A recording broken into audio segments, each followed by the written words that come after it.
Welcome back, Sir Nico. Welcome back, Sir Nico. I'm a huge fan of technology. I'm a huge fan of AI. How can I contribute in parts of how to develop technology here in the Philippines, here in the country? While you're developing this AI or askico.com, ano yung mga challenges na na-encounter mo? We should open our mind when it comes to AI because it won't harm us. Always insightful, knowledge-oriented system. So you can sign up to askico.com right now.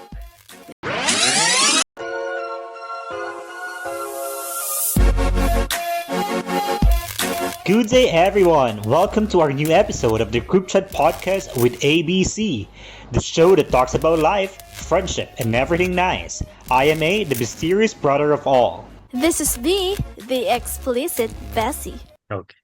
Hi, chatters! Hello, chatters! And of course, nakikita nyo naman, meron na tayong nagbabalik. Nagbabalik Yes, si sir. Sir Nico from Season 2. Season 3, Mhm. sorry. From Season 3. From Welcome season back, Sir Nico! Welcome back, Sir Nico. Thank We you are for happy- having happy me. to hear Thank you for Oo having me. naman. Sabi naman namin sa'yo kung gusto mo lang bumalik, balik-balik ka lang. Balik-balik. Balik-balik lang. Totoo din. Okay. Tayo lang din naman na magtutulungan dito. Kaya, Yes, sir. yeah. Yes. Anong So- bago sa'yo, Sir Nico? Mm-mm. Ang dami. First, hindi ko na napagpatuloy yung podcast, but I think I'm planning to go there, or I'm planning to revive it as soon as possible. But for now, I've just developed a AI assistant called Aiko. So, the one of the reason that na ginawa ko siya, or I've developed an AI tool kasi sometimes kasi for writers out there, and for students, and for research naman, na sometimes talaga sobrang hirap, lalo na kapag nagkakaroon ka ng mental block, or nagkakaroon ka ng some sort of walang pumapasok na idea sa'yo. Mm. Sometimes talaga na kailangan mo nung push to to come up with an idea na gusto mong gawin. Then I've used a lot of AI tools na rin kasi I'm a huge fan of technology. I'm a huge fan of AI. So I've used ChatGPT, I've used Gemini, I've used Llama. All of it are, a pretty great AI tools na rin. But there's something talaga na I think kailangan, for Filipino itself, na kailangan kapag mga like normal or ordinary Filipinos na hindi ganun ka galing mag-English, or hindi sila ganun ka, parang may nahihiya sila magsulat in English. Mm-mm. But I think kailangan talaga ng an AI to, or na help, para kahit paano magagawa sila ng something na makakatulong sa kanila na gumawa ng great work. Like for example, for Filipino writers na nagkakaroon ng mental block, or tinatawag na lang writer's block. Kasi one of the things na I've dealt with, na kapag nagkakaroon ako ng writer's block, ang hirap gumawa ng article, or ang hirap gumawa ng story, lalo na walang inspiration, walang ideas pumapasok sa'yo. Then at the same time, ang hirap naman na dahil walang pumapasok na idea sa'yo, is parang papakengkoy-kengkoy ka lang hanggang to the point na nalalagpasan mo na yung deadline mo, na dapat may certain period na nagagawa mo yung trabaho mo pero hindi. So I've created Aiko to help me push that writer's block, and especially for grammar checking, spelling checking, that sort of thing. And I hope na a lot of people na will appreciate, or see the benefits when they're gonna use Aiko. And hopefully sana around early 2025 I'm able to release it. Then hopefully late this year, syempre December na, I hope that late of this year na makapag-launch ako ng beta testing, para kahit paano mai-try nyo din. Kasi Mhm. one of the things na yun, nung din-develop ko siya, one of the things na iniisip ko, may tawag nun, makakatulong kaya siya kila kila B at saka A. Kasi as one of the, previously hosting a podcast, ang hirap gumawa ng, ng ideas or ng content to podcast. Mm. Para That's bang true. lumalagpas yung, minsan may times na, yun yung problema sa akin eh. Kapag walang pumapasok na idea sa akin, hindi na ako nagpa-publish ng podcast episode kasi wala akong Mm. maisip, instead na being, continuously na weekly magpa-publish, to the point na katulad ngayon, 3 months na akong wala kasi wala akong maisip na eco-content na, na ah, para yung gusto ko talaga pag-usapan. Then, Mm. kaya one of the, kaya big fans ako ng the group chat kasi parang hindi kayo nauubusan ng content. Those are something. Akala mo Parang lang. kasi parang every week ang ganda ng episode nyo. Like for example, para sa mga hindi pa nakapanood, yung sa episode nyo about Trump, Mhm. like even though, uh, I'm trying to avoid politics, but something talaga na maapektuhan talaga tayo lahat. That's Yes, why correct. I'm very interested in that episode. So, yun yung ginagawa ko ngayon, and hopefully na maigamit nyo din as soon as possible. Yes. Wait namin yung Yes, ano of mo. course. We wait namin yung ano mo, yung Release. trial. Oo. Yeah, pwede din tayo sa trial kasi most of the Mm, time uh during trial period you need a lot of people to try it, 'di ba? Para mm, iba't ibang feedback para mas mabilis. I mm, mean mas maganda yung development nung AI. especially, I think yun din yung pinaka-importante sa akin na a lot of Filipinos gonna use it kasi dun kasi masasana yung, I don't wanna call personify the thing, but dun kasi matatrain yung AI when a lot of people gonna use it, a lot of Filipino gonna use it, especially ginagamit in Tagalog, Bisaya, Kapampangan, that sort of thing. Yun yung pinaka goal ko talaga, is priority nung AI is to speak Tagalog as much as possible, especially kung kausap niya is, more on Tagalog talaga yung dialect niya or language niya. Mhm. So this AskIco.com, Sir Nick, designed siya for Filipinos only or is it international but I mean more on Filipinos lang?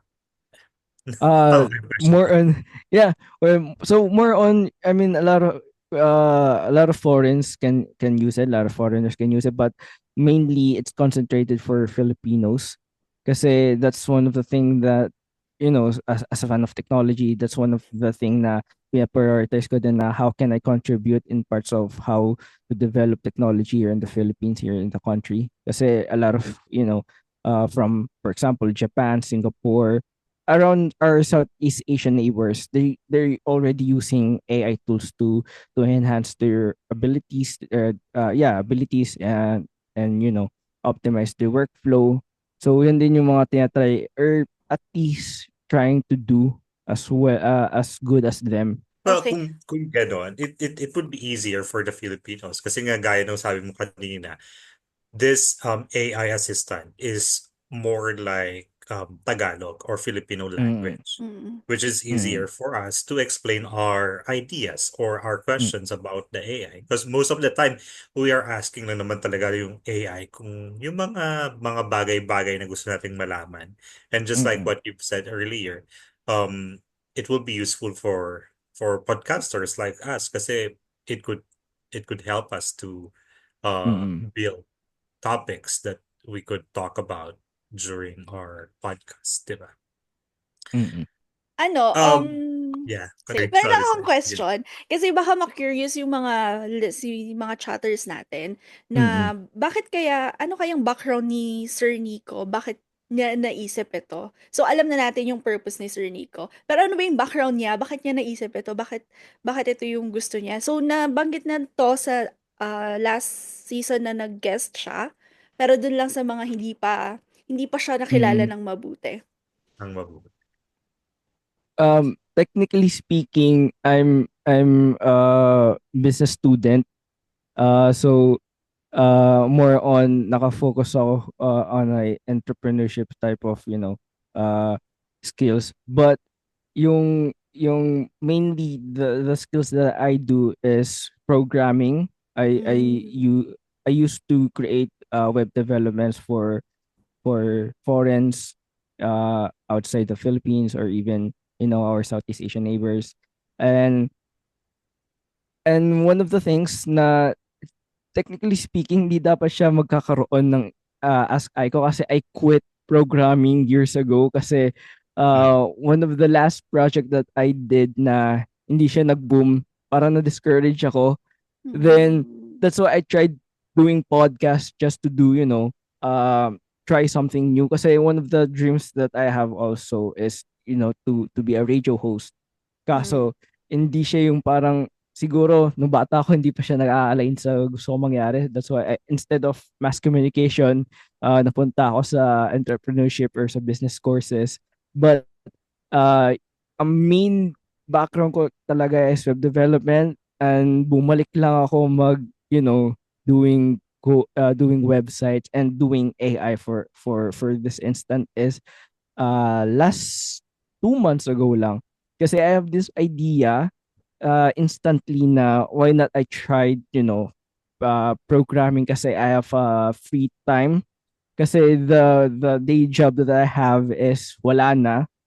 Mm. Para bang bigla silang tumigil. So, okay, I have this free time. So, I've done, reading a lot of books. Like, in a, siguro, in a week, nakakatapos ako ng 2-3 libro hanggang sa naubos na yung libro Wow. ko. Wow, ang Kasi dami wala, mo ngang free time. kasi wala na akong time. At the same time, uh, I tried to, do the things na nagpaparelax sa akin. So, yun yung isa sa mga nagpaparelax sa akin talaga is, to do coding.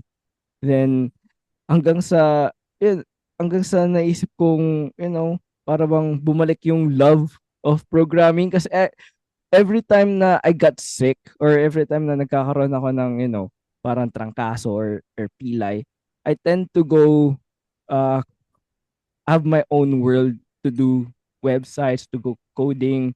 The point na nung nagkasakit ako, or last na nagkatrangkasa ako, gumawa ako ng uh, parang website video game. If naabutin niyo yung parang uh, anong laro yun? Nakalimutan ko yung laro yun eh. Parang sa website lang din sa web lang din yun, na pupunta ka sa internet to, play a lot of games. So, yun yung isa sa mga ginawa ko. Gumawa ka ng Tetris, gumawa ka ng ping pong, dahil lang nagkasakit ako.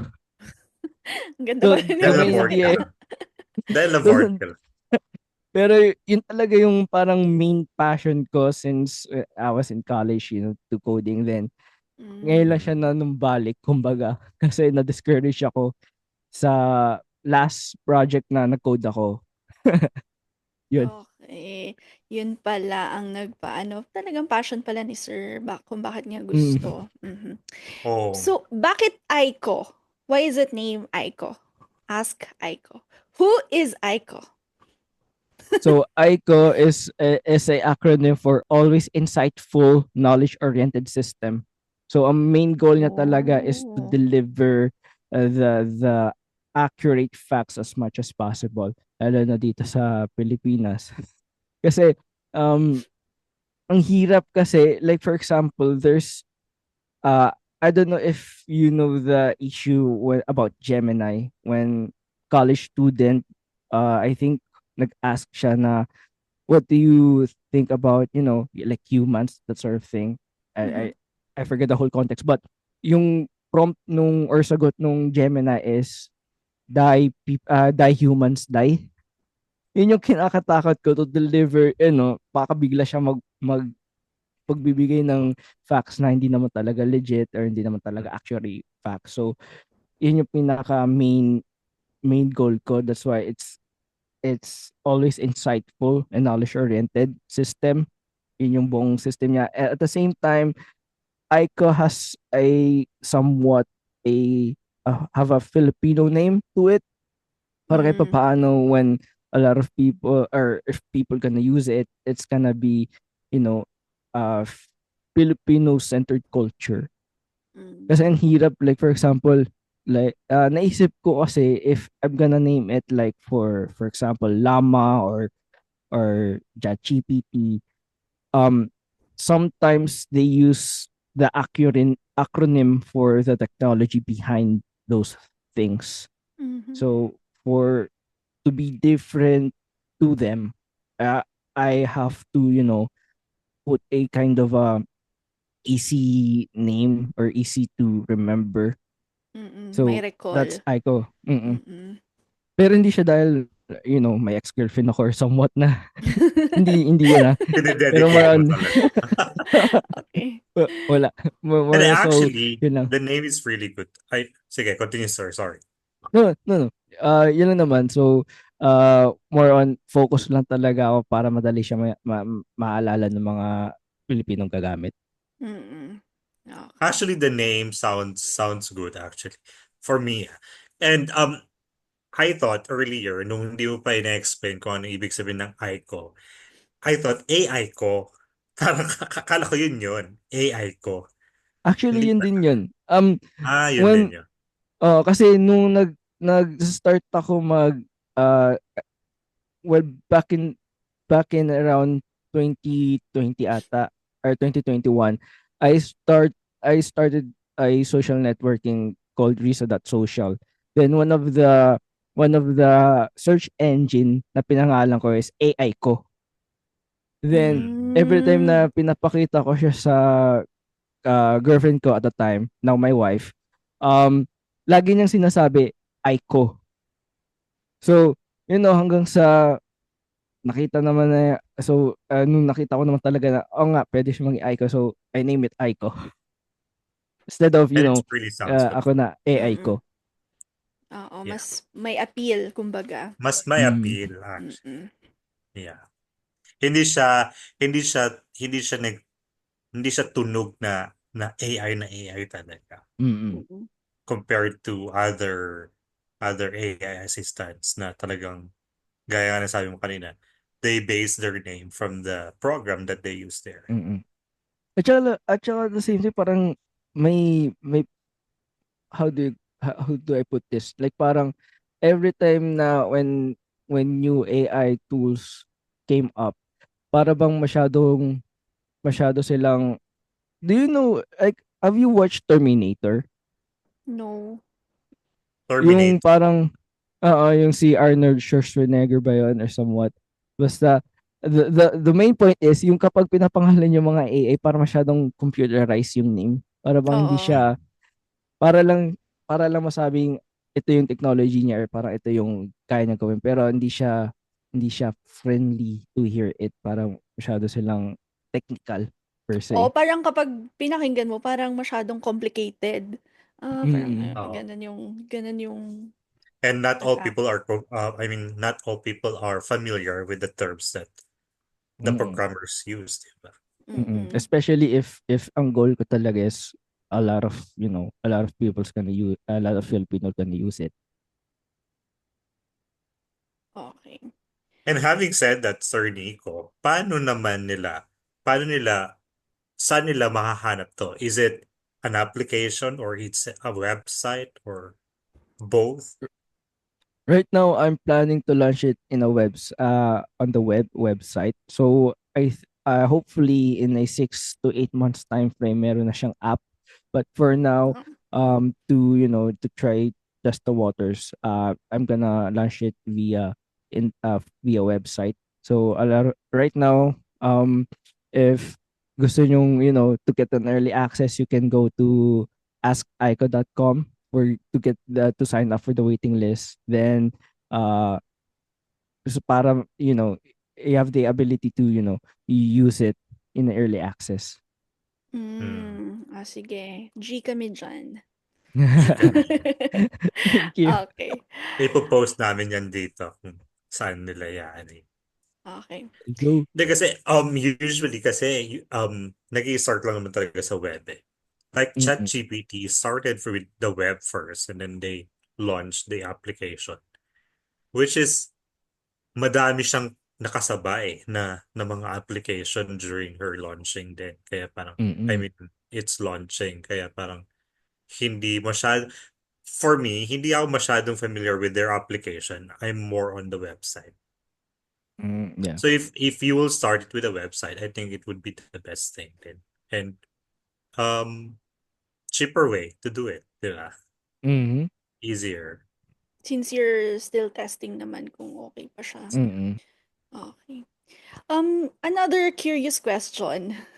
While you're developing this AI or askico.com, ano yung mga challenges na na-encounter mo?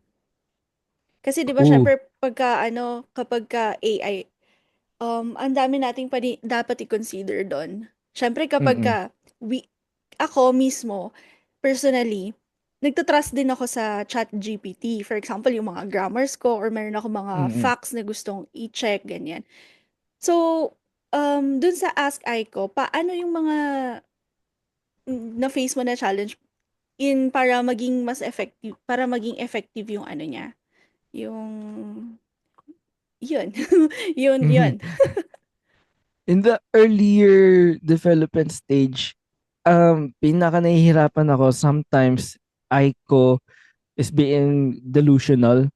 What I mean is in a AI terms, nagbibigay siya ng facts na hindi naman talaga, pero it acts na totoo yung facts na yun. At the same time, isa sa mga nahirapan din ako to solve is kapag nagbibigay siya ng website link, hindi ko naman sinasabi hindi safe yung website link, pero hindi talaga siya existing. So kapag i-click mo yung link, it will shows, hindi yung website hindi siya existing, or sometimes hindi naman talaga yung link na yun nagbibigay sa story na binigay niya, which is one of the frustrating part, but I think that's a part of it, kesa naman in a earlier stage ko pa ma-encounter yon. So yun yung mga isa sa mga uh, mahirap during the training of AI. At the same time, dami, yun lang kasi yun lang yung pinaka memorable sa akin. Also, I think um being training it in a way na hindi siya yung malalim mag-Tagalog, kasi Mm. in the early stage of development, parang akala mo nagtutula siya sa sobrang lalim ng Tagalog, to the point na kahit ako hindi ko na maintindihan. So I have to, tone it down, or at least, have the data sets na to make it parang the way how Filipino talks Mm. in a proper way, hindi lang yung parang nagtuto or nagbibigay na parang tula or storya.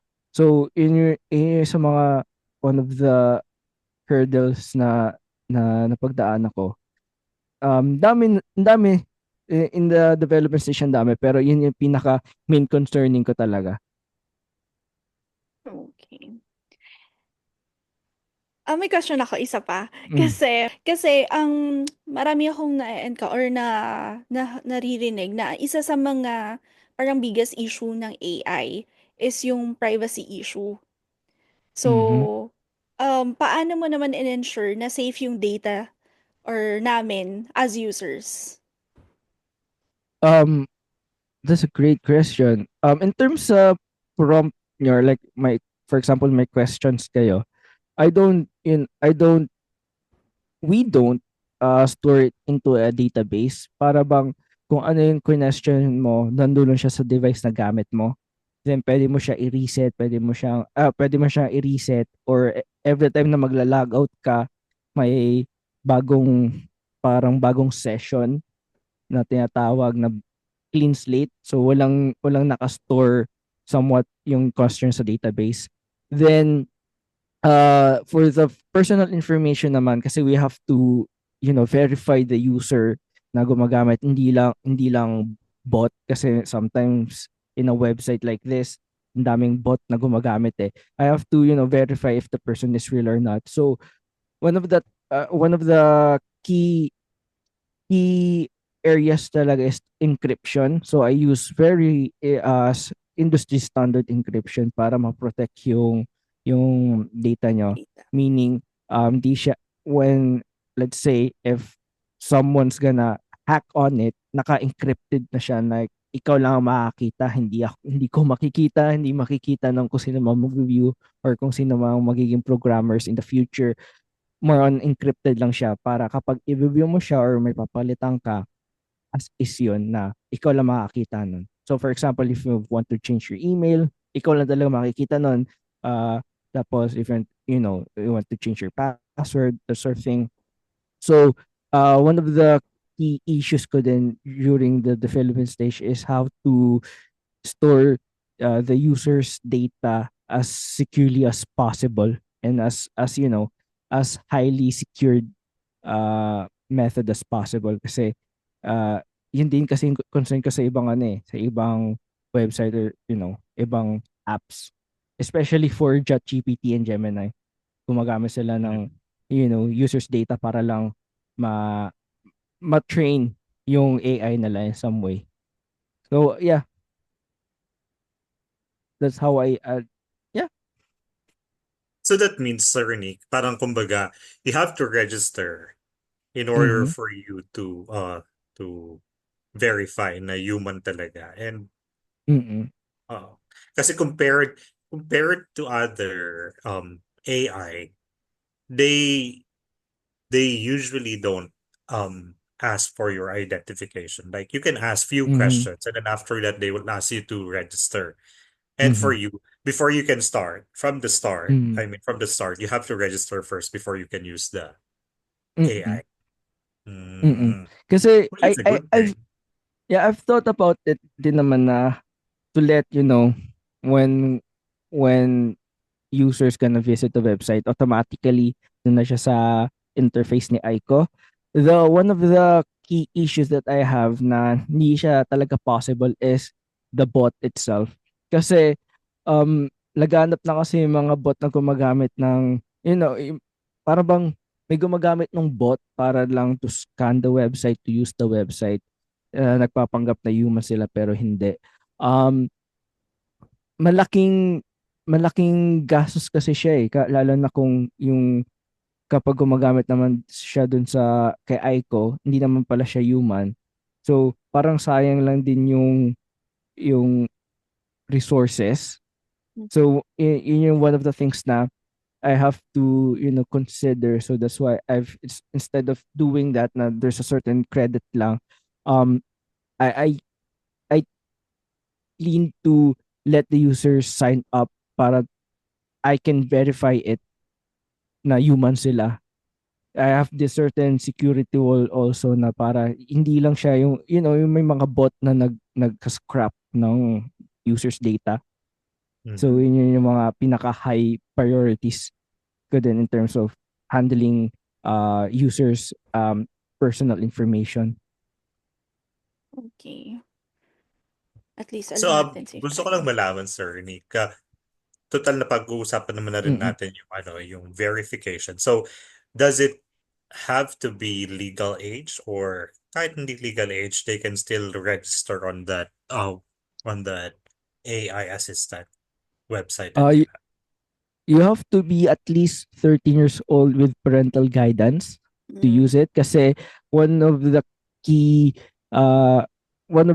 one of my goal is to help student also to do their homework. Hindi ko sinasabi man cheat or gumawa ng essay dahil tinatamad sila, but more so to check their grammar, to fact check the research that they've done, and vice versa. If may research sila, may rinomp sila sa kay Aiko, they can also do their own research para ma-check kung factual ba yung binigay ni Aiko, that sort of thing.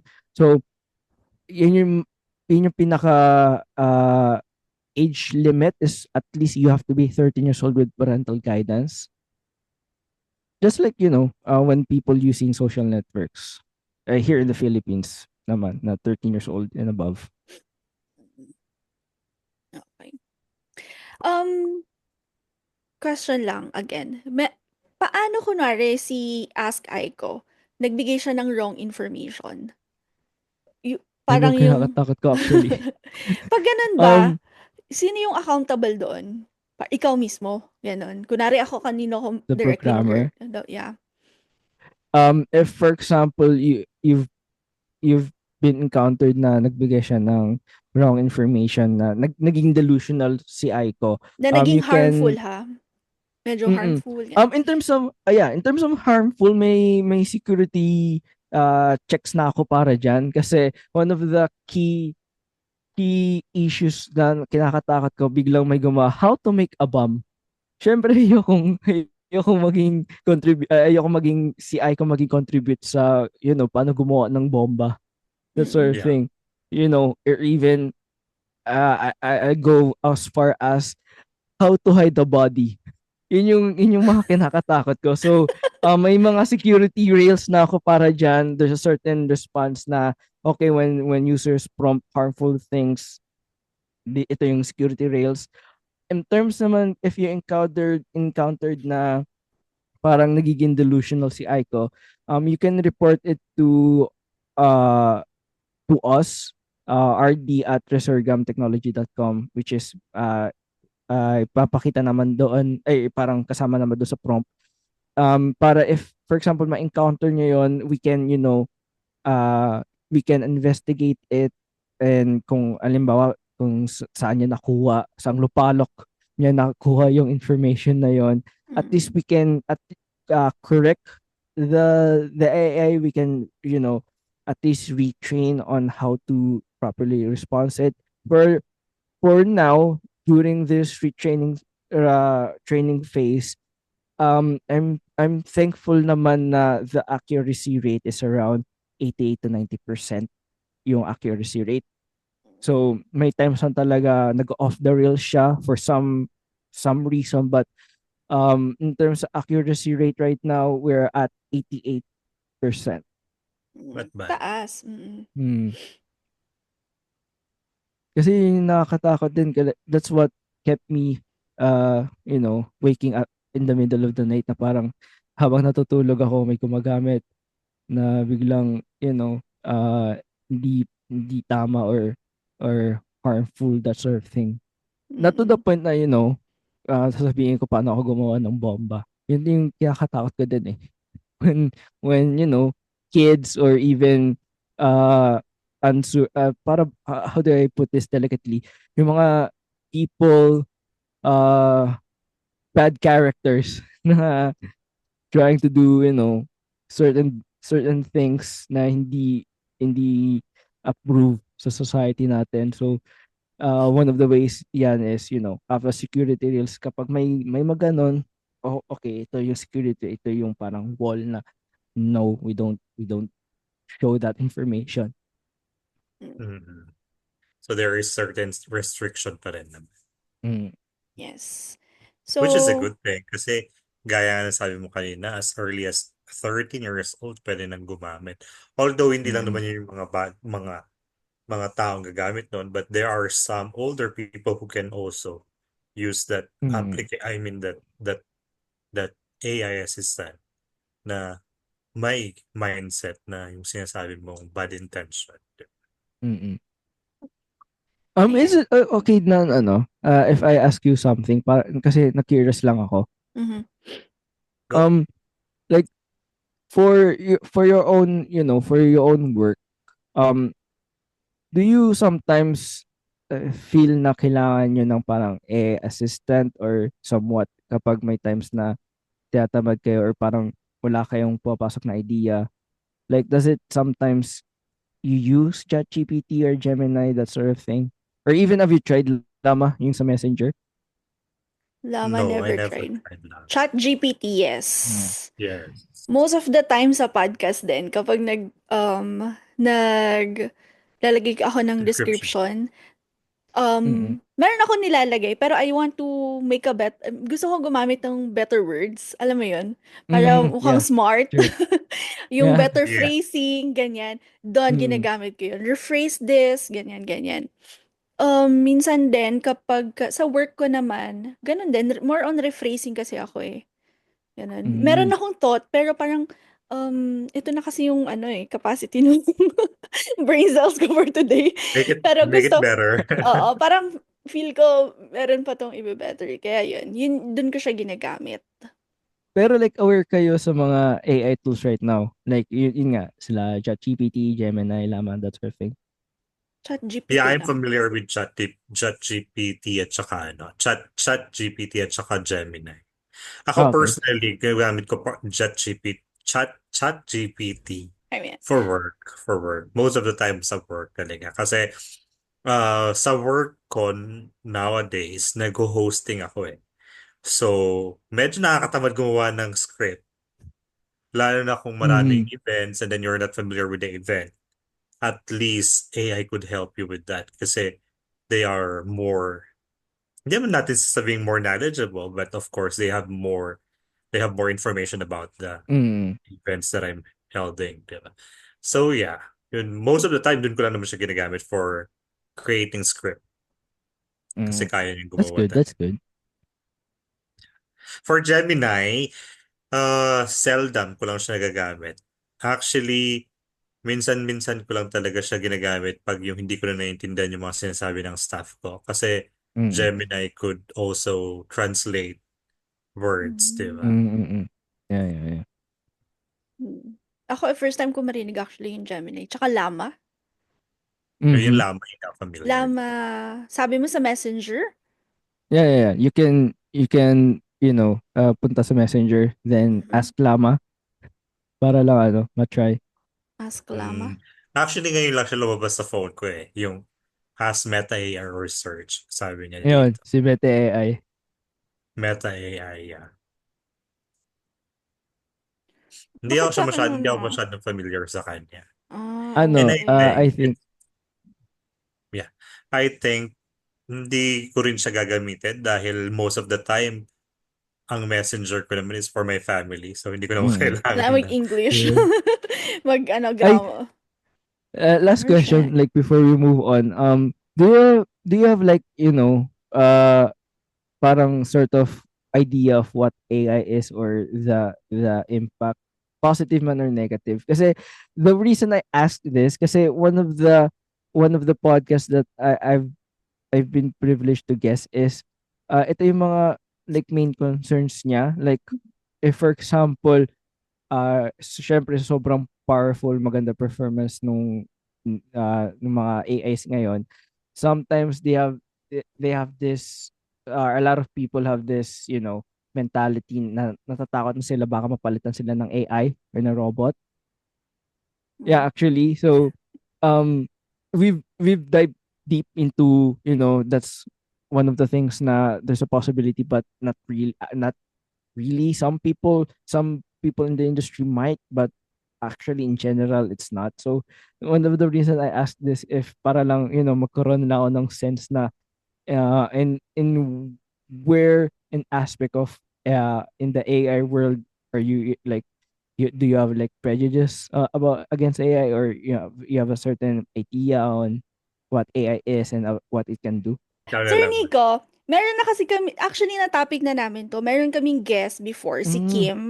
Siya sa business owner. And then, natanong din namin sa kanya to. And, Mm. parang yung pinaka,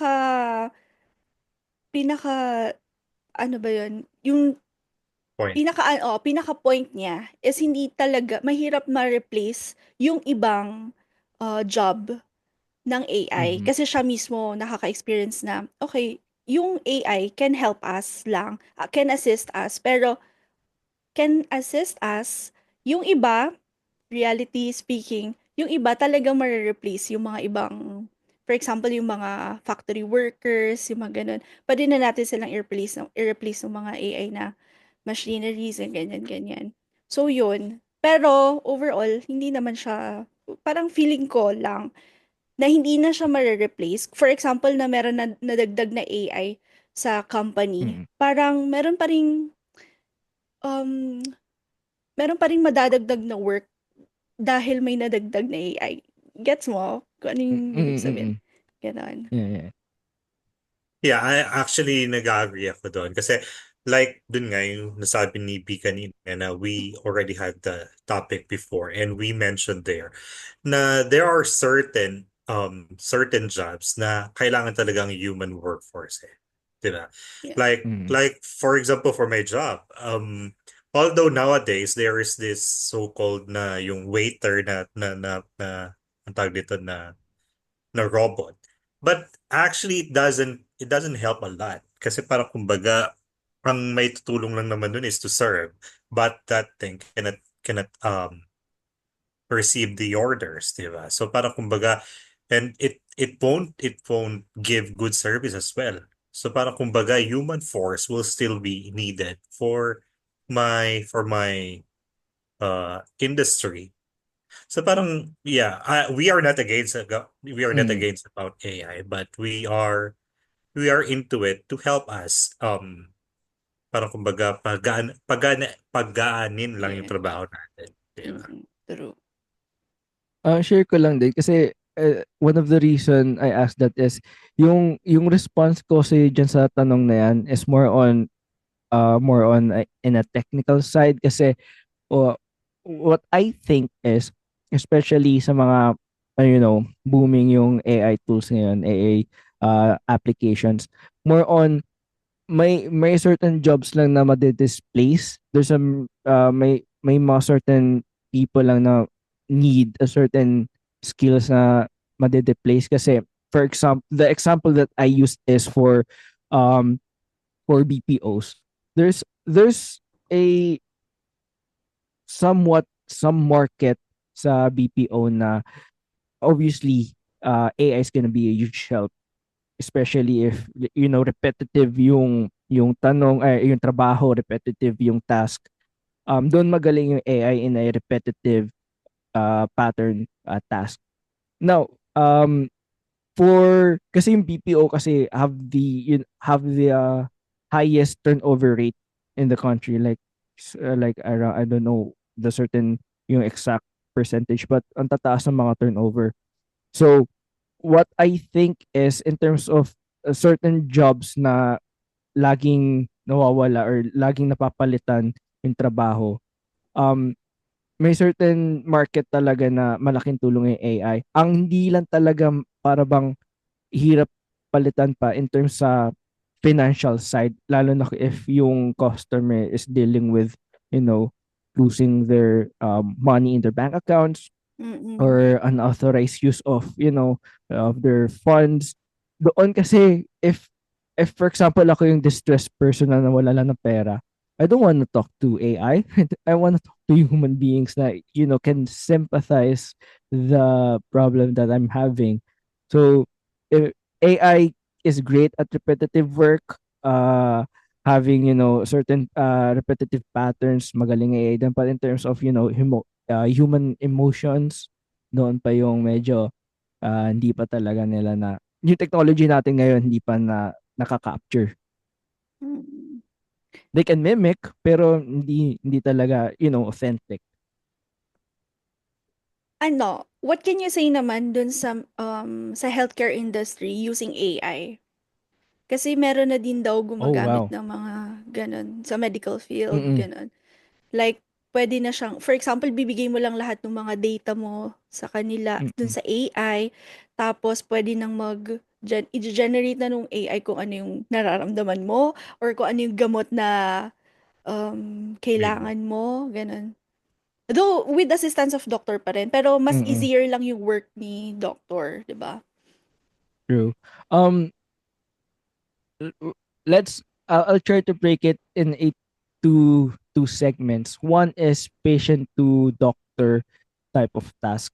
In terms of that, it's still important that you go to a doctor, human doctor, kasi um they have the entire knowledge of how to treat this disease at nakikita nila actually kung ano yung sakit na meron ka.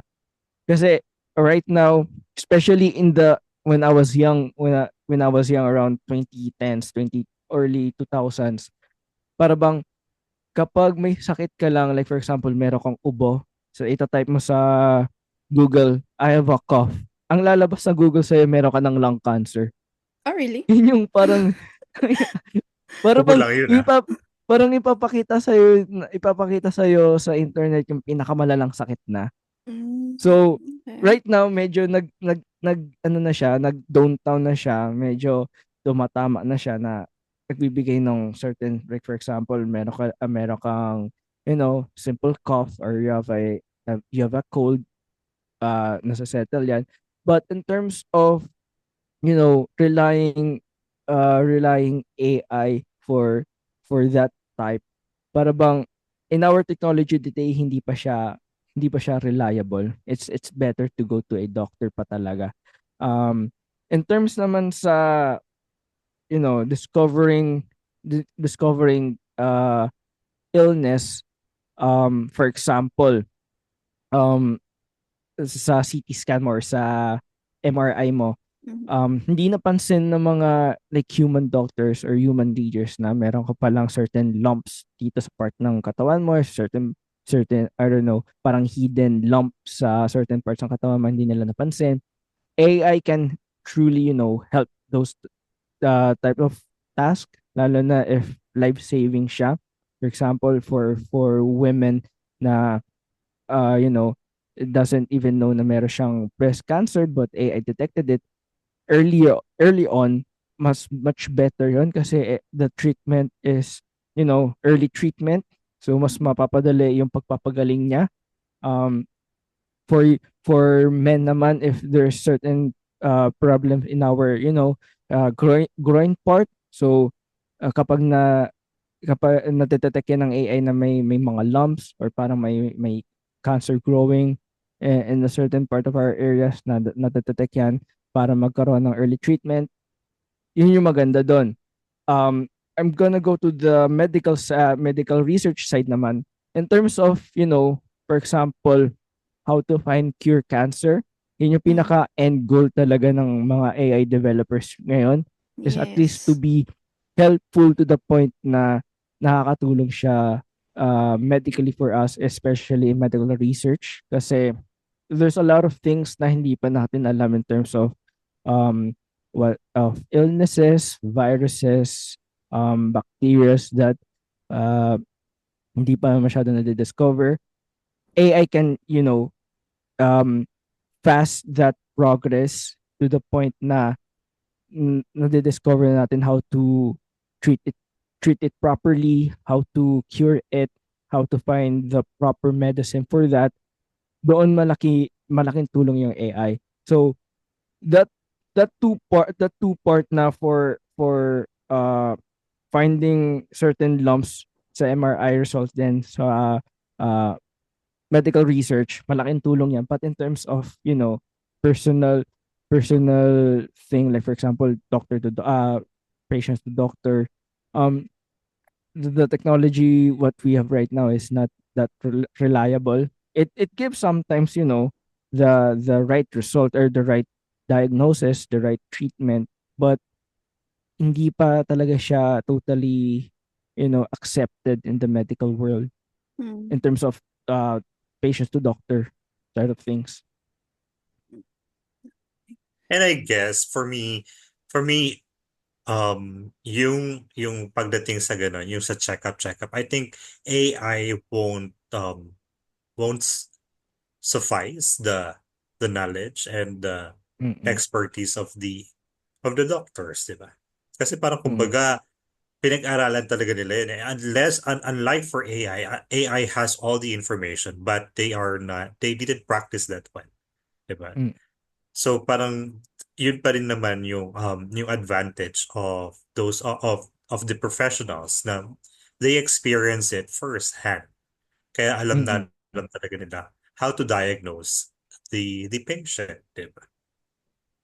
Yes. Importante din na, for example, if you're a doctor and you're using AI tool for finding a lump or finding something na, it's not detectable in the human eye. Yun, AI is fantastic for that. Like parang bang when MRI came into the medical world, sobrang groundbreaking siya kasi Actually. nakikita niya yung pinaka-accurate na anong problema sa loob ng katawan mo instead of, giving people radiation every other day para lang makita or to find what's the problem or what's wrong with you. MRI helps that by using magnetic radiation, which is, less harmful than the X-ray radiation. So I think yun lang na para siyang ang AI in the medical world is para siyang MRI na. Okay. So bago tayo maging doktor, pa-doktor na tayo eh, ganun. Ano lang, how about naman sa transportation? 'Di ba meron na tayong ngayon na mga self-driving car, ganyan. Yeah. Confident din ba kayo dun na baka it will replace Uber drivers? I think it does Wala already in pala the Uber, US. Grab. Uber Yeah, kasi dito. sa Pilipinas, I think for the AI itself, like pag-usapan lang dito sa Pilipinas, I Yeah, think sabi. the having a AI driver is somewhat medyo shaky pa kasi naman sa Pilipinas hindi naman truly maintained yung daan dito. Ang Traffic. AI is naka-predicated to yung mga road signs, yung mga nakikita nyo sa daang parang broken lines, straight lines, pedestrian lane. Yun, dun kasi nagre-rely yung AI to maneuver itself. Dito sa Pilipinas, hindi naman kasi well-maintained eh. So baka magkaroon ng say glitch, pero parang confusion sa system na pagdating sa certain part, like for example sa EDSA, certain part nito yung lane, pagdating sa kabila, medyo pudpud na or medyo nawawala na, baka dumadire-diretso siya tapos hindi niya napapansin yung magka-counterflow, that sort of thing. At saka nakakatakot din kasi yung mga motorcycle dito eh. But the point is, in terms of AI drivers dito sa Pilipinas, I think that's way down the years pa.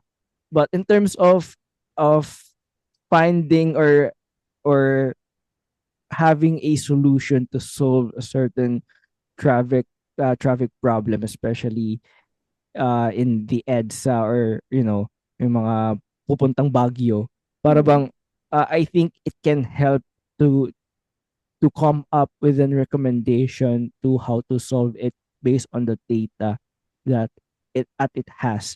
Kasi doon magaling talaga yung AI. Yung technology ng AI natin ngayon is to analyze the data as quickly as possible. So, in terms of that, if let's say magamit man siya ng LTO, I think malaking tulong siya in terms for our national traffic problem. Kasi ang problema kasi kapag masyadong nakafocus yung authorities to create new roads, wala lang din, like yung bagong daan na yun magkakaroon lang din ng traffic. So one of the key areas talaga is have a solution based on data to effectively implement it. Pero Kumbaga sa At saka US yung sa naman, navigation. Yung sa navigation pa lang. Ngayon, actually, we've been using Google Maps or whatever maps you are using Waze. at the Waze. The navigation is not yet accurate, like 100% accurate. Because personally, I've experienced a lot of glitch sa navigation ng Google Map. Because I'm using Google Map all the time. And sometimes, lalo na kung nagda-drive ka. One time, yung friend ko, parang nagbigay siya ng navigation, yung Google Map, nagbigay ng navigation, but dead end na. So there will always be glitch sa navigation. Kaya parang True. kumbaga sa transportation, I think gaya ng sabi ni Sir Nico kanina na parang we are still far from it. Na hindi pa siya, parang hindi siya possible. Not just for the Philippines, but I think kahit saan naman. meron ng AI generated na or yeah, AI generated na mga sasakyan. But I think they are still facing a lot of problems Share with ko this. lang din, mag-off track lang tayo saglit kasi natawa ako doon sa kwento ni A. Na-experience ko yan personally nung pumunta kami ng Tanay. So, we're planning to go to yung municipality ng Tanay Rizal. Ano? Anong nangyari, dinala kami, that time I'm using Waze, dinala kami sa pinakatuktok ng bundok. Ang doon sa point na kinakabahan na kami na baka maubusan kami ng gas kasi di, di ko ma-describe pero parang alam mo yung parang nasa tuktok ka lang talaga ng bundok, nakita mo na yung Sierra Madre. Tapos Mhm. ang nakikita mo sa Oo. paligid mo is puro puno, tapos yung daan sira-sira. Tapos yung waste dire-diretso pa din. So naalala ko lang. Diba? So parang kumbaga, I think self-drive, I mean AI Mm-mm. generated na mga sasakyan, parang kumbaga mahihirapan pa sila kasi as human nahihirapan nga tayong sundan ng True. navigation. Ano pa kaya pag AI lang, kaya robot lang, diba? Pero I think if there's an initiative sa government, I think it can, help naman to I-plan accelerate nila the yung process ng ano, AI driving. ay yung sa Mm-mm. driving. Okay. Mm-mm. Kasi in terms sa navigation, like all of A said is 100% correct. But if there's a initiative sa government na instead of um lumalayo sa technology, they should embrace it to the point na parang it can at least um help to progress a little bit. Kasi if, for example, sa traffic natin dito sa Metro Manila, the problem is not the road itself, but the volume of the cars that we have. Yun talaga yung main issue dun is the volume. So, if, let's say, people embrace AI, if there's an AI driver and they embrace it, so, pwede siyang i-implement sa mga buses, pwede siya i-implement sa mga magkaroon ng new line of public transportation para the more people, instead of relying having their own car, rich people will now use also public transportation para mapabilis yung biyahe nila. Kasi yun talaga yung problem din eh. It's more on volume ng sasakyan. Pero, Oo din. Grabe din ang sasakyan sa Pilipinas. kaya nga Parang eh. kumbaga, parang if you will think, it should be one car per household, but nowadays it's like more than one, two, three, five cars, one True. household. Tapos sasabihin May, nyo may, mahirap. Mahirap ang Pilipino. Yung yun yung totoo. sana sasabihin ko, B. Kasi nung pumunta yung mga tita ko dito galing from Mindanao, Mm. sinasabi nilang mahirap yung Pilipinas kasi ang daming sasakyan. Magkano isang sasakyan? Milyon. Mm. Million. Yung lagi niyang sinasabi. But Totoo. maybe humble lang sila. Humble lang sila. Hindi, kasi parang akala natin mas convenient yung meron tayong sariling sasakyan. Hindi That's na natin right. naisip na mas Mm-mm. convenient kapag mas madaming public transportation. Tayo lang True. umiisip sa sarili natin, hindi tayo iniisip ng gobyerno eh. Alam niyo yun? True. True. Sila ang dapat umisip nun eh, yung public transportation. Pero sa another, ano na lang yan, topic, another episode. Mm. Another True Pero that. gusto ko episode. yun yung kung hindi man natin i-consider ngayon yung self-driving car, ganyan, consider muna natin, i-consider sana muna ng government na gamitin ng AI through, katulad ng sinabi ni Sir Nico kanina na yung sa traffic management, route planning, para kahit Mm-mm. papano, maayos yung flow ng traffic. Kung hindi man nila Oo. mabawasan muna yung volume, diba? So, True. yun. Moving to the next aspect ay how about education? Ooh. Though ginagamit Um, na natin yun ngayon.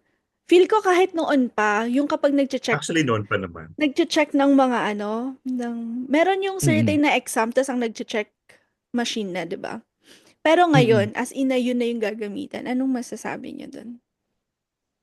Yun din yung pinaka main advocate ko is at least use technology, AI technology in education, especially for those, hindi privileged to have a, just a cell phone or a technology itself. Kasi based on the lessons that we learned in 2020, hindi talaga lahat is may internet connection. Mm. Hindi lahat merong, cell phones or, afford to get 7 days of mobile data.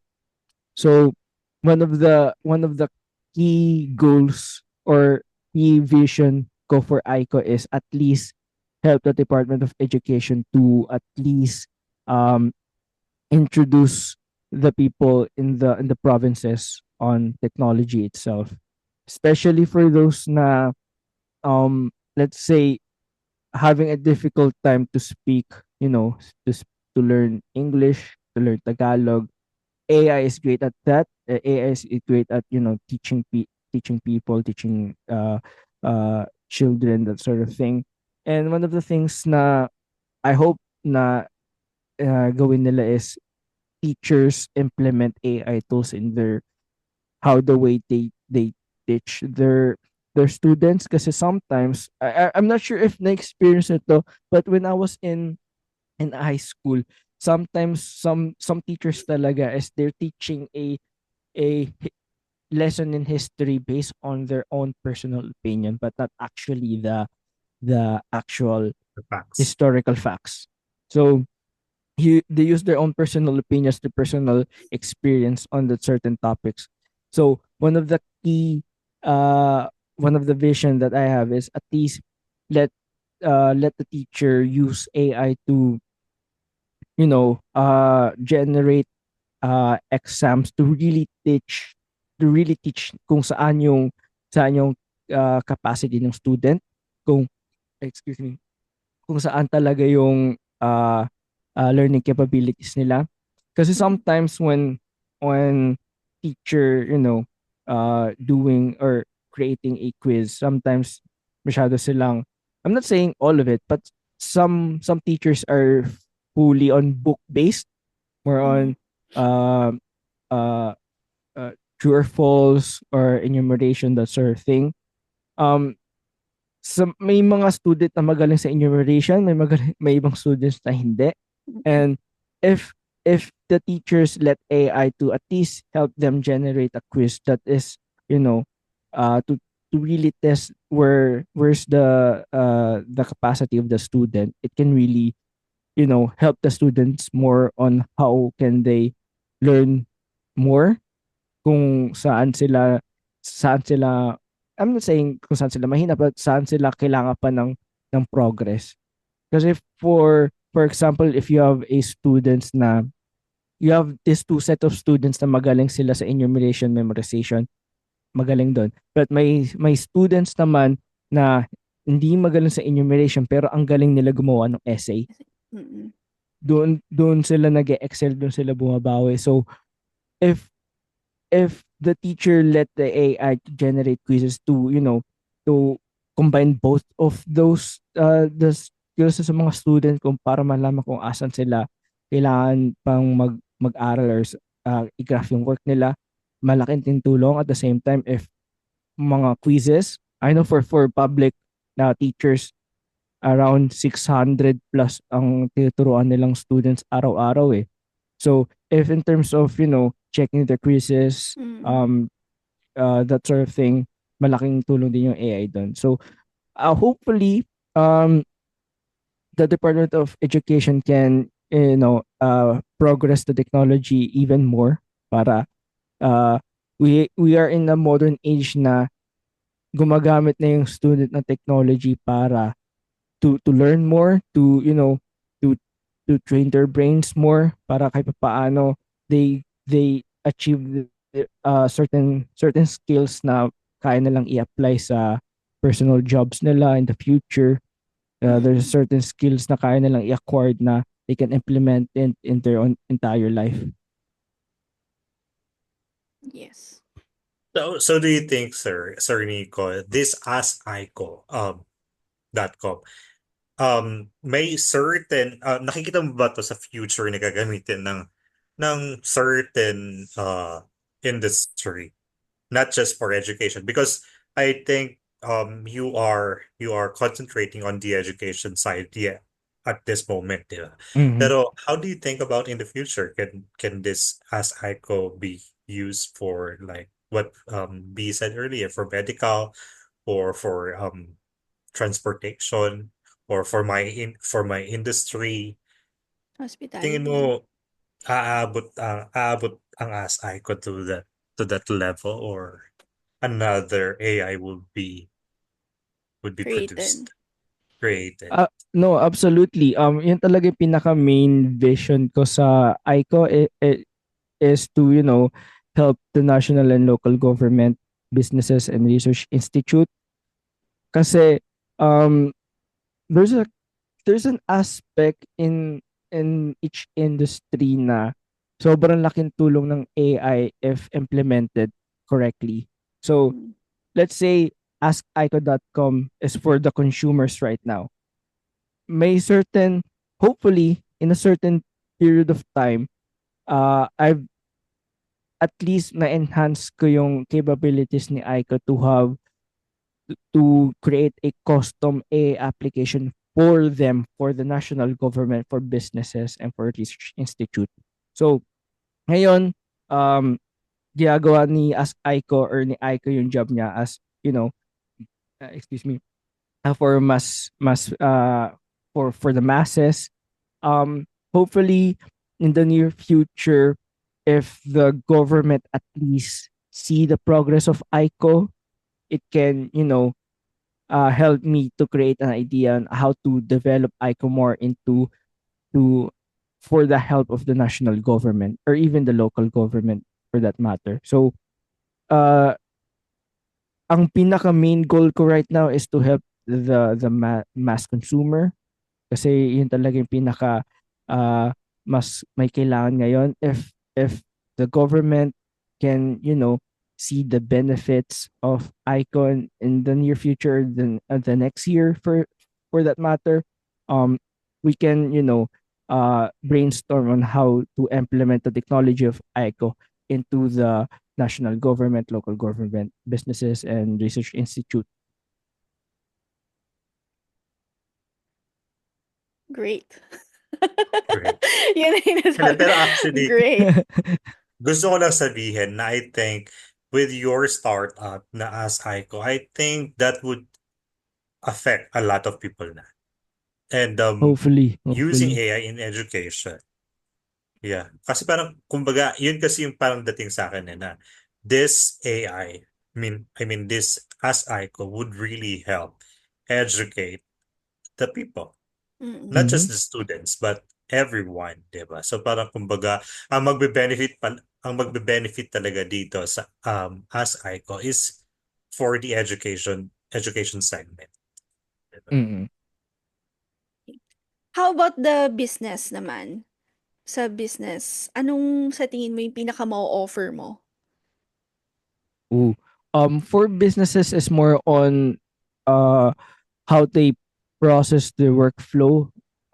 So ICO can optimize their workflow. For example, if you're working on here in the marketing space, it can help you create an idea or generate list of ideas on how to successfully, let's say, uh, do an ad campaign for certain brands.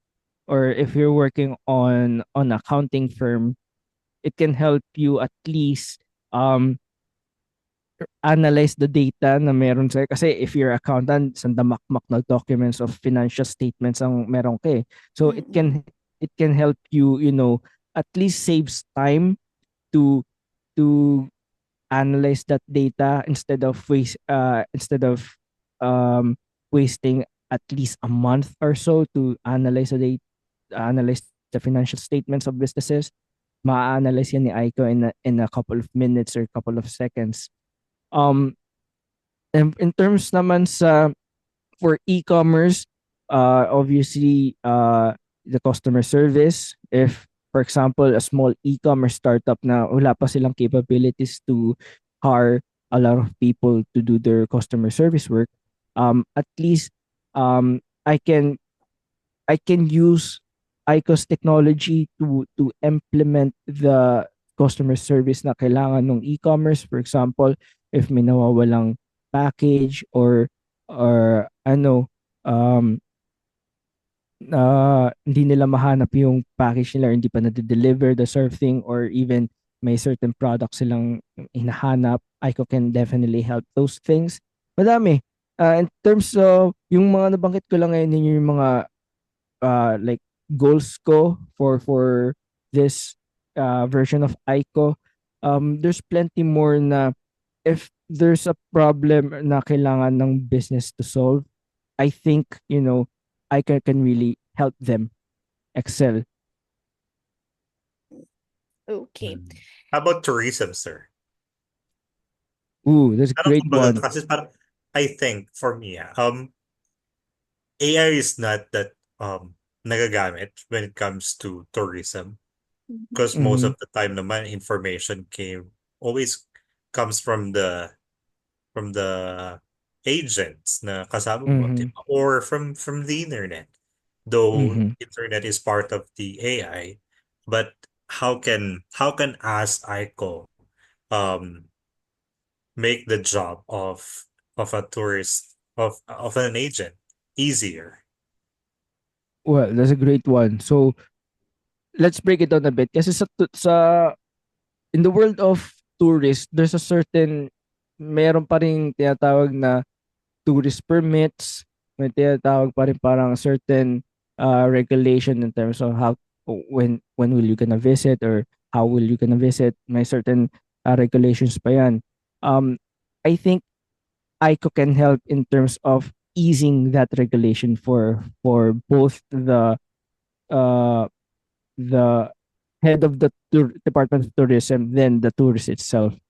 Especially if, for example, if you're gonna visit Thailand, so it can help you uh list down certain regulations na kailangan mo i-accomplish, kailangan mo i-submit, then it can help you on how to get those permits.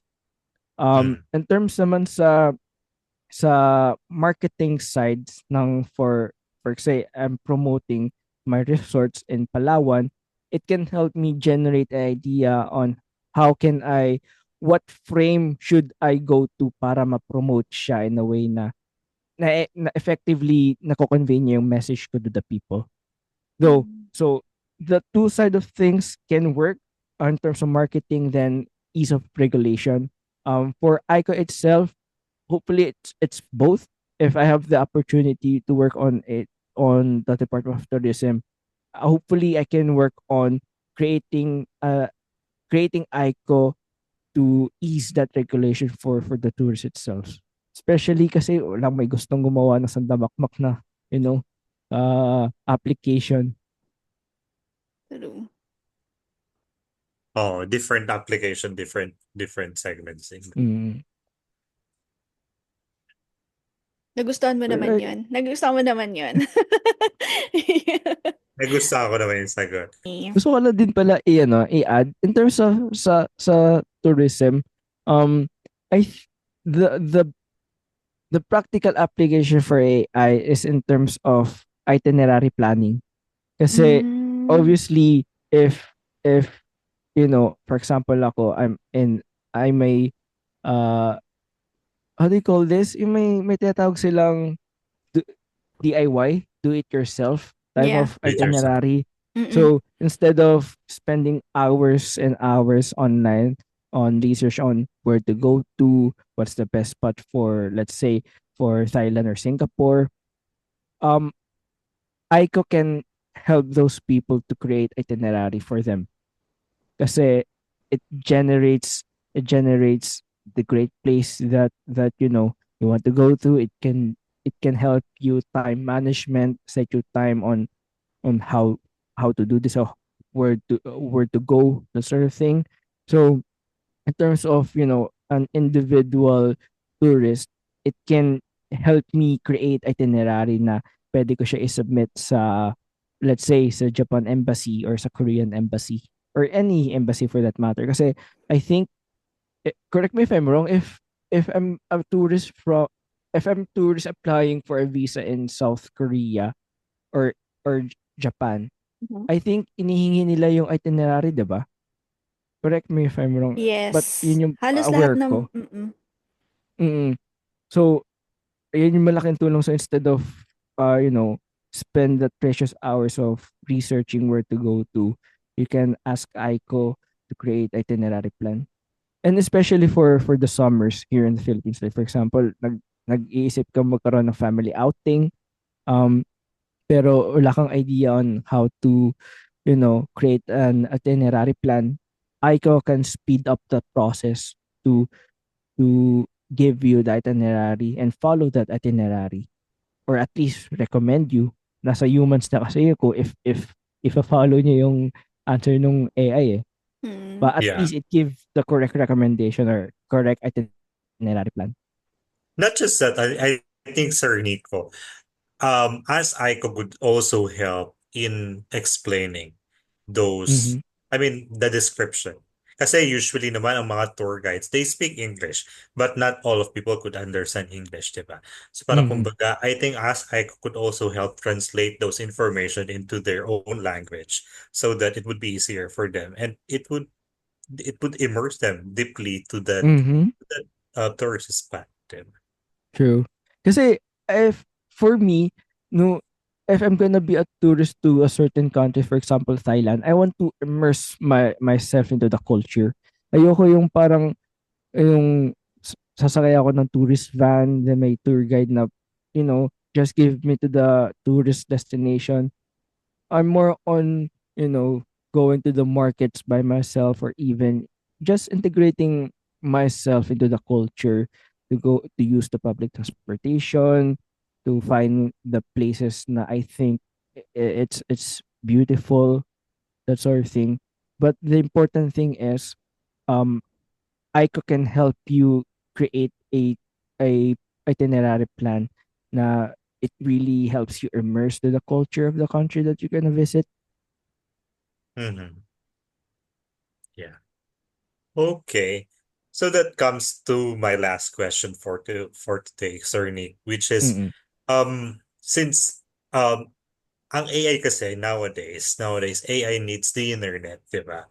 Mm-mm. Para mag-work siya. So does as Aiko needs the internet or it can work without the internet?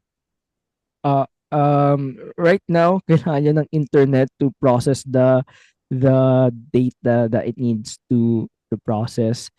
The end goal is at least have ICO offline. So even though na, for example, you're in the middle of the woods, walang internet, walang data, at least you have ICO on your phone without, needing to use the internet to, help you guide the way.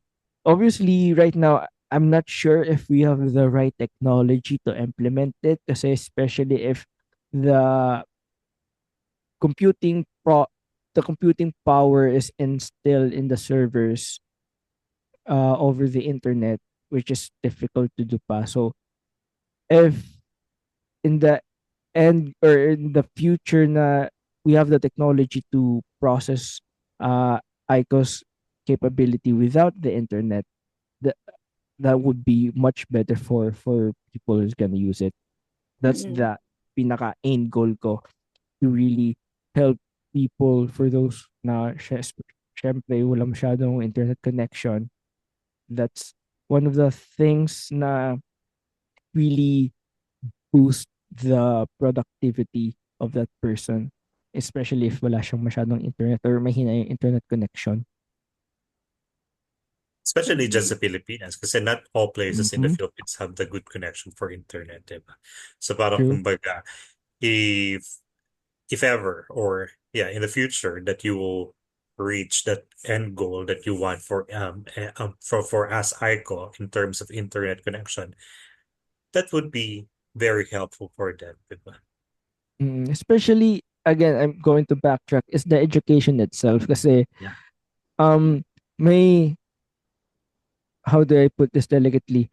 May certain people pa talaga in the educational department does not believe or really avoiding to use technology pa. Like Mhm. I've read and heard reports na they're still buying old versions of laptop 10 years ago with a with uh atrocious amount of amount of pesos spending, which is not, it's not, you know benefiting sa mga students. um if those people, or at least kung mapapalitan man sila in the future, papalitan ng newer generation of teachers na really embrace the technology, I think our education will really uh, benefit and really, you know, makakapag-compete na tayo at least outside the Southeast Asia. Kasi um, tayo ata yung pinaka-late na nag-implement ng K to 12. I know a lot of people have, polar uh, polar uh, opinions on that, or even, parang ang layo nung uh, there's a certain prejudice sila kasi syempre economically speaking mahal, or economically speaking mas mapapatagal yung pag-aaral ng student, but the main goal kasi talaga is to at least train the child, or train the children to at least adapt to the world that we're living in. Yun yung pinaka, I think, misnomer if in terms of education, na if you gonna, like, pag ipapag-aralan mo yung mga anak mo sa school, ang goal is, maging matalino sila. The sort of thing, which is maling-mali. Kasi Mm. lahat tayo matalino, but we are intelligent in different ways. A lot of people are intelligent on speaking. A lot of people have this great ability to write, to do math, that sort of thing, to do science. The problem is parang hindi sila, parang masyadong nilalagay sila sa box. So, yun talaga yung pinaka main goal ko, at least help the students to, excel on what they're having a difficult time to do. Kasi, like, for example, a if you're trying to write a code, or, want to learn programming, um there's a textbook. Obviously meron naman textbook to read it, but if it's in English, tapos ako yung batang hindi ako masyadong lumaki sa English, nahihirapan na mag-English, hindi ko maintindihan yun nasa textbook. So Mhm. I can use Aiko in my own language, in my own Filipino language, to learn how to code, how to create a simple code. It can go from as far as from writing code to writing articles, or even, you know, um, nakikurious ka, or gusto mo maging doctor, or gusto mo maging lawyer, pero hindi ka pa proficient sa English. At least matutunan mo yung gusto mong matutunan na skills in your own language, in your own uh, Dialect. dialect.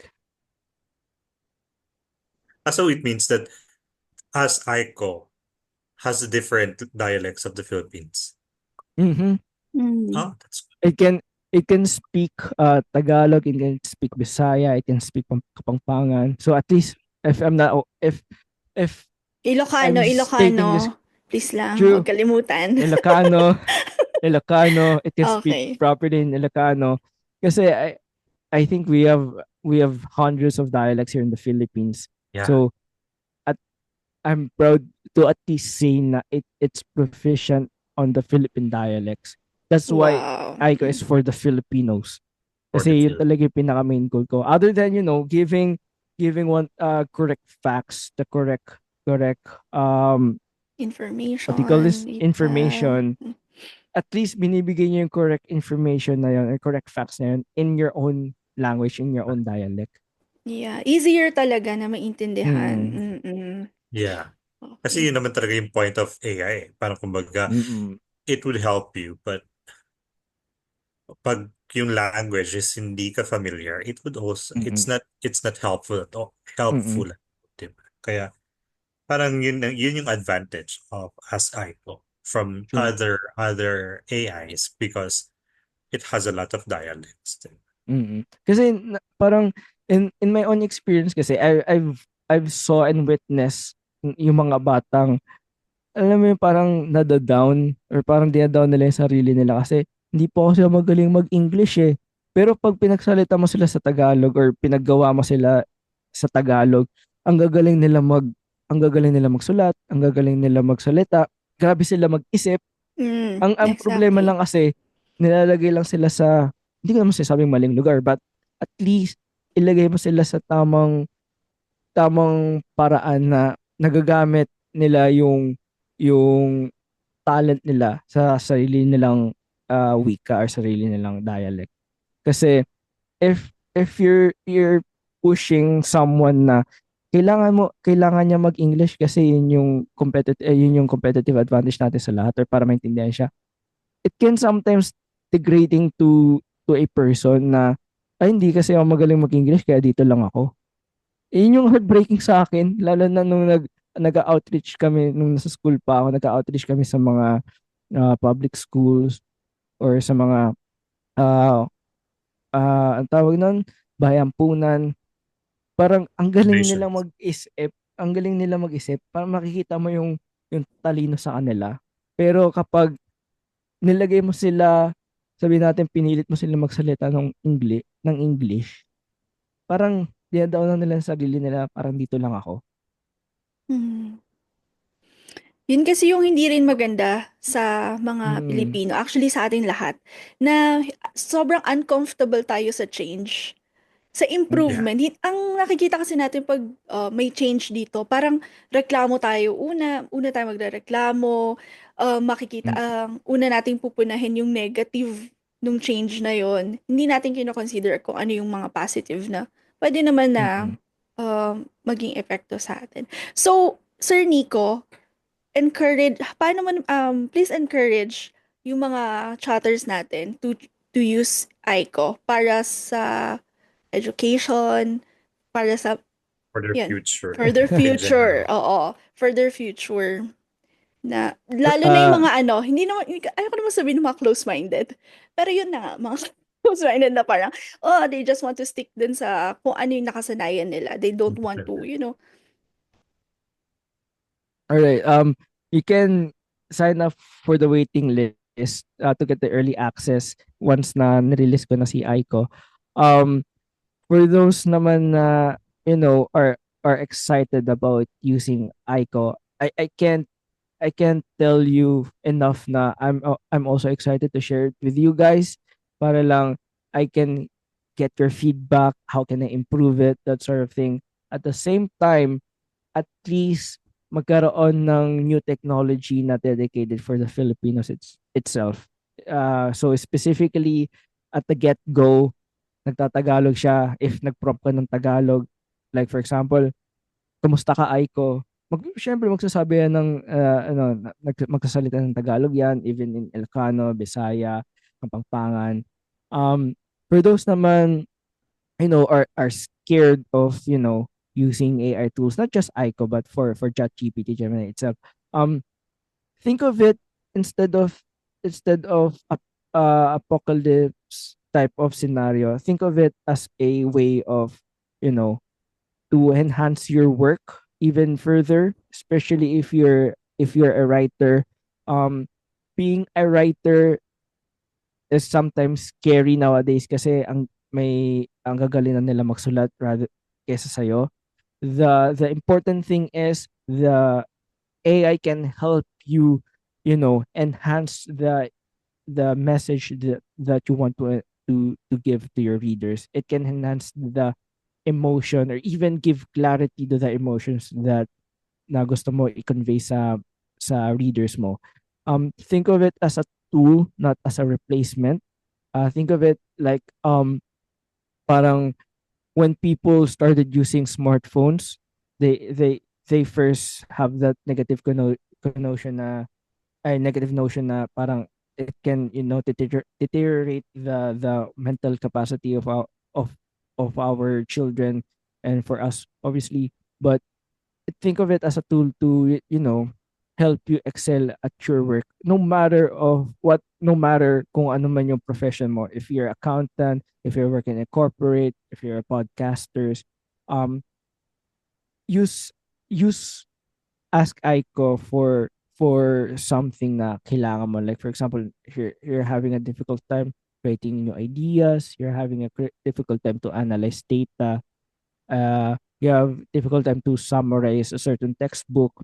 Ask Aiko can help that, and hopefully when I launch it, magustuhan nyo and you can see the benefit of it, and hopefully na if mabigyan nyo ako ng feedback so that I can improve it even further para mas makatulong pa siya sa inyo. So you can sign up to askaiko.com right now. Yeah. Yun nga Okay. mga chatters. So gaya nga sabi ni Sir Nico kanina, we should open our mind when it comes to AI because it won't harm us as long as we will use it in the right way din naman. And actually, personally speaking, for me, AI is very helpful when it comes to my job. Kaya nga nasabi ko kanina, it helps a lot with my job.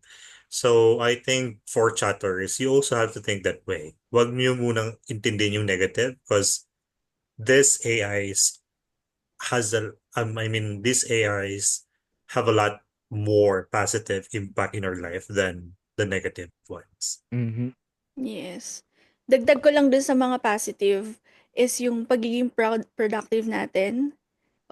Actually, sa daily life natin, pwede na natin gamitin ng AI, di ba? Nakakatulong na talaga siya. And, yun. So yun. Thank you very much, Sir Nico, for sharing your new tawag ba dito? Product? Project. No, Project. Yeah, it's project. It's project. Mm-mm. thank you so much So for yeah. having me again. Uy, Buti hindi pa thank kayo you! nagsasawa. Oo No, naman. thank you, Sir Nico. Basta parang Kasi pag Sir Nico, alam mong may matututunan ka, kaya talagang nakikinig din ako eh. true. Parang kumbaga, kung mapapansin yung mga chatters, most of the time we let Sir Nico talk kasi syempre, he's more knowledgeable about the product and of course, we want to learn something. Mm-mm. Yeah. Thank you. And hindi naman sa pambobola, pero totoo din naman talaga. Marami kami natutunan. Ang daming mga new insights that we learn from the podcast. And sana kayo mga chatters din na natutunan nyo or you were inspired to use the AI, especially the askico.com. So gaya nga na sabi ni Sir Nico kanina, if you would like to have the first access to this AI assistant, you could sign up and line up, I should say, for the test that they will be having soon. That they will be launching soon. Just register in askico.com, di ba, Sir Nix? Mm-hmm. Yes. And hindi pa man nala-launch, Sir Nico, magpapasalamat na ako kasi ang positive nung intention mo at saka grabing ka-meaningful nung purpose mo sa pag-develop ng AI na to. Hindi lang siya, basta may AI ako magawa, ganun. Meron siyang meaningful purpose at saka positive yung intention. And Filipino Thank pride. you.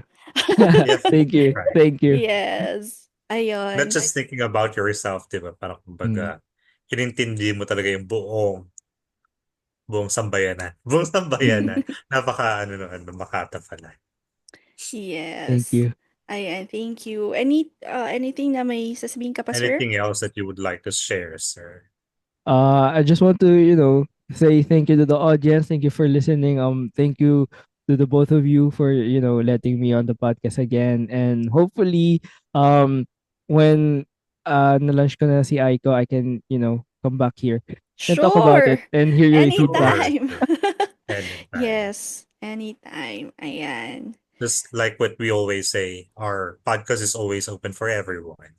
Yes, okay. Yeah. So we're so excited, And Sir we are, Nico. yeah, Thank you we are so very much. excited Kami. to test that AI. We will support you in every projects that you will be having in the future. Yes. Thank you. Thank you. Yeah. Thank you. A? So yun. Yeah. Yes, B. Thank you, A. Hindi, Ayan. pero syempre, yun nga. Sana marami kayong natutunan mga chatters. And For hopefully, sure. if nilaunch na ni Sir Nico ang As Aiko, supportahan nyo rin siya kasi hindi lang naman para sa kanya. Gaya nga nasabi, hindi lang para sa kanya. It's for everyone. And his intention is very Mm. makabayan talaga. Not just pera-pera lang. Because alam naman natin na AI would also have in the future, it will also cost a lot for humans, but Mm. it will also help a lot. Yeah, I forgot to, like before we end this, Yeah. I forgot to mention, Aiko is free. So ask Aiko, the very first version is free. So hindi nyo kailangan magbigay ng credit card or magbayad ng large sum of money. Ask Aiko is free kasi it's really intended for the masses and for the mass consumers. So yun lang. I forgot to Uh, mention. yeah, yeah, Let the yeah. government pay for it. Hopefully. Hopefully, yeah. So Ah, yun. So mga chatters, yun nga.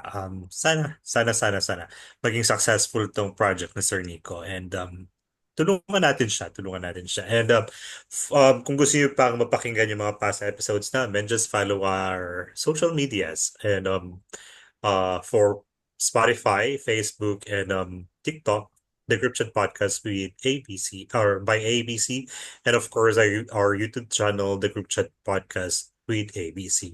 And of course, for Sir Nico then, meron din siyang podcast before, and he will go back soon. So yeah, you can plug your Hopefully. channel, sir. Right now, I'm still reinventing the Nick Berliano podcast. The intention of that podcast, rough pa siya ngayon, but more on giving updates to Aiko, giving tech news here in the Philippines, and so much more. But for now, I'm focused on building Aiko and enhance its ability. Yes. okay. And yeah, ilalagay namin lahat ng link ni Sir Nico dyan sa baba. Yes. Andyan, check nyo dyan. Thank you so Check it dyan. much. Thank you so much, Thank you Sir Nico, again. for trusting us. Thank you, sir. We are looking Goodbye. forward to that, Sir Nico. Thank Thank you you, so sir. much. You're welcome. It's our pleasure. And that's a wrap. Thank you for listening to our latest episode here in the Group Chat Podcast with ABC. We would be happy to be connected with you guys.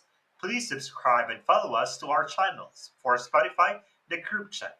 For YouTube, the Group Chat with ABC. For Facebook, the Group Chat. Thank you so much, guys. Join us again on our next episode this coming Friday. Bye bye.